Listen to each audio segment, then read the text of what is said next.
ప్రస్తుతం YouTube channel 'ప్రశ్న'కి సంబంధించినటువంటి journalist Raavan అరెస్ట్‌కి సంబంధించి మనందరికీ తెలిసిందే. ఆయనకు ఇప్పటికే 4 సార్లు బెయిలొచ్చింది. బట్ స్టిల్ ఇంకా కేసులు పెడుతున్నారు. ఇప్పుడు సెడేషన్ కేసెస్ పెట్టారు. దేశద్రోహం కేసులు గూడా పెట్టడం జరిగింది. మరి ఓవరాల్‌గా దీనికి సంబంధించి జగన్ గారు 'హే రామ్ సేవ్ ఆంధ్రప్రదేశ్' అని జెప్పి ఒక ట్వీట్ చేస్తూ చాలా అంశాలను దాంతో ప్రశ్నించడం జరిగింది. ఈ అంశాల మీద మనతో విశ్లేషించడానికి వైఎస్ఆర్ కాంగ్రెస్ పార్టీ అధికార ప్రతినిధి పుణ్యశీల గారు మనతో ఉన్నారు. ఆమెతో మాట్లాడదాం. నమస్తే పుణ్యశీల గారు. నమస్తే సార్. ప్రశ్న రావణ్ గారి అరెస్ట్‌కి సంబంధించి మనం ఇంతకు ముందు గూడా ఒకసారి మాట్లాడుకున్నాం. అయితే ఇప్పుడు ప్రెజెంట్ సిట్యుయేషన్ జూస్తే ఆయన్ని డిఫరెంట్ స్టేషన్స్ తిప్పుతున్నారు. ఒక బెయిలొస్తే ఇంకొక కేసు, ఒక బెయిలొస్తే ఇంకొక కేసు. ఓవరాల్‌గా స్టేషన్ల చుట్టూ తిరగటం సరిపోతుంది. మీ పార్టీ అధినేత జగన్మోహన్ రెడ్డి గారు గూడా ట్వీట్ చేయటం జరిగింది. ఆంధ్రప్రదేశ్‌ని కాపాడండి అని జెప్పి. సో, మరి దీనికి సంబంధించి మీ అభిప్రాయం ఏంటి? ఓవరాల్‌గా ఏం జరుగుతుంది?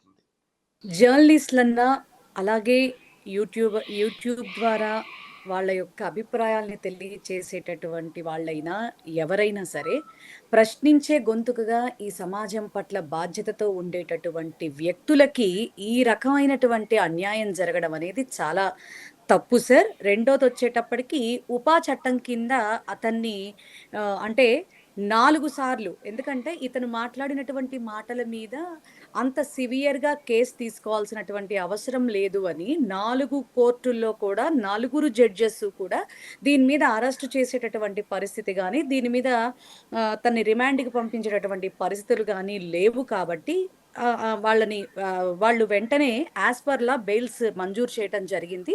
ఆ తర్వాత ఇక ఎక్కడ పెట్టినా కూడా ఇలాగే ఉంటుంది అన్న ఉద్దేశ్యంతో, చాలా కుటిలత్వంతో, చాలా శకుని రాజకీయాన్ని ప్రదర్శించి మరి ఇంత దారుణంగా అతని మీద ఉపా చట్టం కింద సెక్షన్ 13 అండ్ సెక్షన్ 39 అనేటటువంటి సెక్షన్స్‌తో అతన్ని ఒక దేశద్రోహిగా, ఉగ్రవాదిగా చిత్రీకరిస్తూ అతని వల్ల సొసైటీకి చాలా ప్రాబ్లం ఉంది అని చెప్పని క్రియేట్ చేసి మరి అతన్ని రిమాండ్‌కి పంపించటం అనేది నిజంగా ఈ కూటమి ప్రభుత్వ వైఫల్యం సార్ 100%.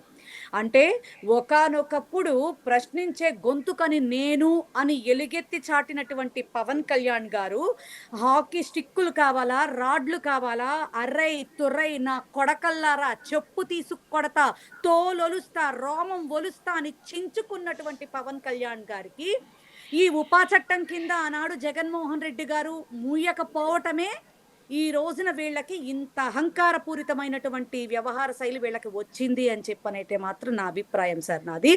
ఎందుకంటే ఆనాడు జగన్మోహన్ రెడ్డి గారు చాలా గౌరవంగా, ఎవరైనా సరే, ఇది చాలాసార్లు మనం మాట్లాడుకున్నటువంటి పరిస్థితి కూడా, ఎవరైనా సరే ప్రశ్నించే వాళ్ళని దాన్ని సద్విమర్శగా తీసుకుని మరి ప్రభుత్వం చేస్తున్న వాటిల్లో ఏదైనా పొరపాట్లు ఉంటే గనక దాన్ని సరిచేసుకుని ప్రజలకి మంచి చేసేటటువంటి విధంగా ఉండే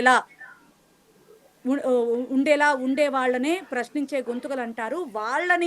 వాళ్ళ పని చేసుకొనివ్వండి, మన పని మనం సక్రమంగా ప్రజలకు చేద్దామన్నట్టుగా వాళ్ళ మీద కాన్సన్ట్రేషన్ చెయ్యకుండా వాళ్ళకి అంత రెస్పెక్ట్ ఇచ్చాడు కాబట్టే కొత్త ఛానల్స్ అయిన ఏబిఎన్ కానీ, ఆంధ్రజ్యోతి కానీ, ఈనాడు కానీ, మహా టీవీ కానీ ఇష్టం వచ్చినట్టు పేలినాయి.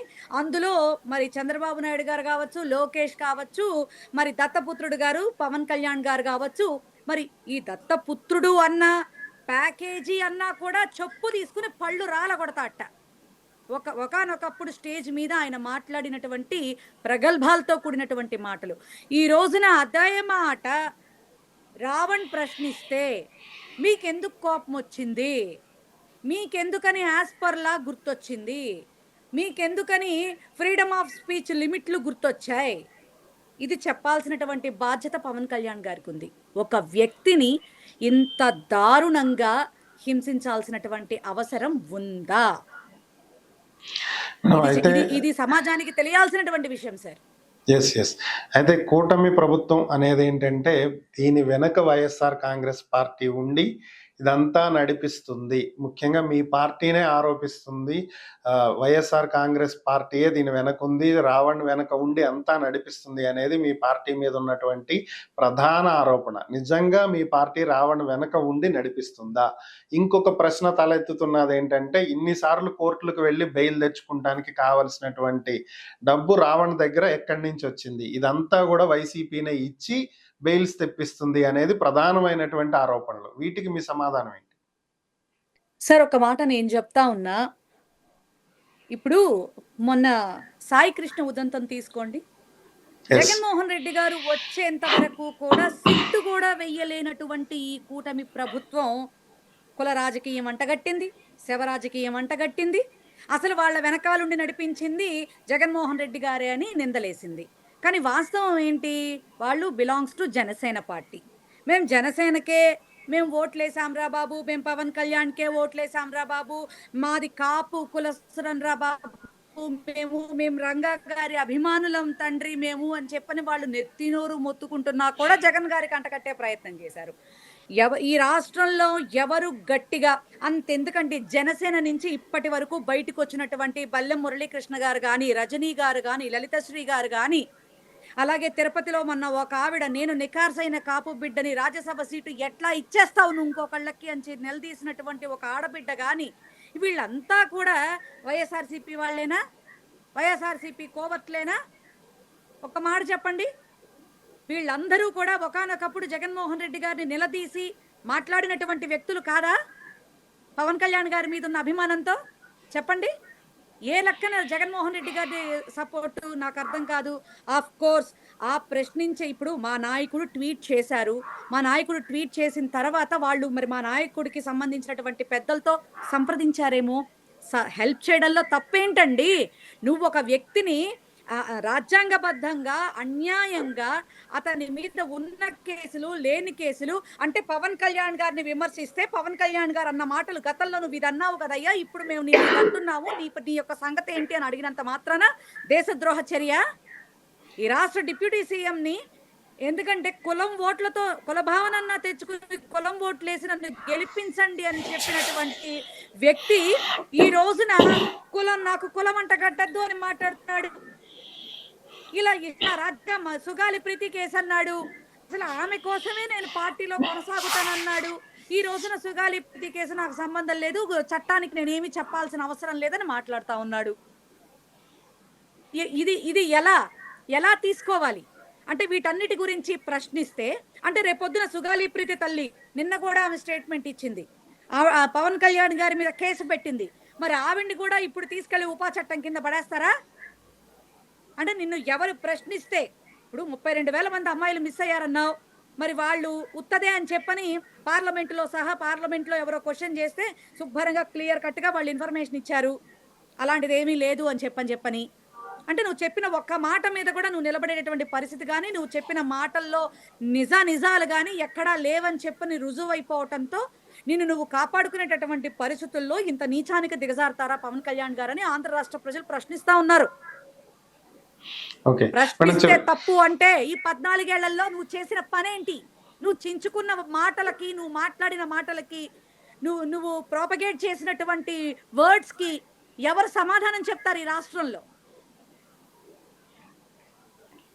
మేడం చివరిగా ఒక్క ప్రశ్న, సామాన్య ప్రజలు బయట నుంచి చూస్తుంటే గతంలో మీ ప్రభుత్వం ఉన్నప్పుడు కూడా చాలా మంది మీద రాజద్రోహం కేసులు పెట్టడం జరిగింది. ఒకానొక సీనియర్ జర్నలిస్ట్ అంకబాబు గారు ఒక మెసేజ్ని గ్రూపుల్లో ఫార్వర్డ్ చేసినందుకు కూడా సిఐడి వచ్చి అరెస్ట్ చేసినటువంటి సందర్భాలు ఉన్నాయి. సో ఆయన మీద కూడా రాజద్రోహం కేసు పెట్టారు. ఇలా గతంలోనూ జరిగినాయి, ఇప్పుడు జరుగుతున్నాయి.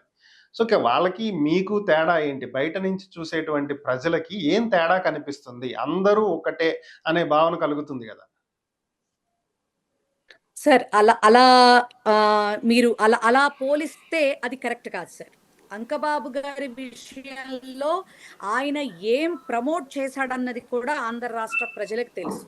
ఆ చేసిన దాని మీద చట్టం తన పని తను చేసుకుంటూ వెళ్ళింది. ఈ రోజున తను ప్రత్యక్షంగా రావణు పవన్ కళ్యాణ్ గారిని గతంలో తను నువ్వు ఈ రకంగా మాట్లాడావు కదా! ఇప్పుడు నేను కూడా అవే రిపీట్ చేస్తున్నాను. సమాధానం చెప్పు అనడంలో వీళ్ళకి దేశద్రోహ చర్య ఎందుకనొచ్చింది? అది చెప్పండి. తర్వాత మీరు చెప్పిన దానికి నేను చెప్తా. ఖచ్చితంగా. మీరలా మాట్లాడుతున్నారు.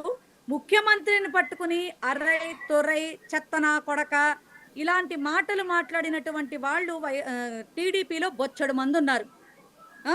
వాళ్ళందరూ కూడా మరి చంద్రబాబు నాయుడు గారు చూస్తే అమ్మ మొగుడా, అమ్మమ్మ మొగుడా అనుకుంటూ మరి ఒక మాట, 2 మాటలు మాట్లాడలా. మరి అలాంటి వాళ్ళ మీద మేమేం కేసులు పెట్టలేదే.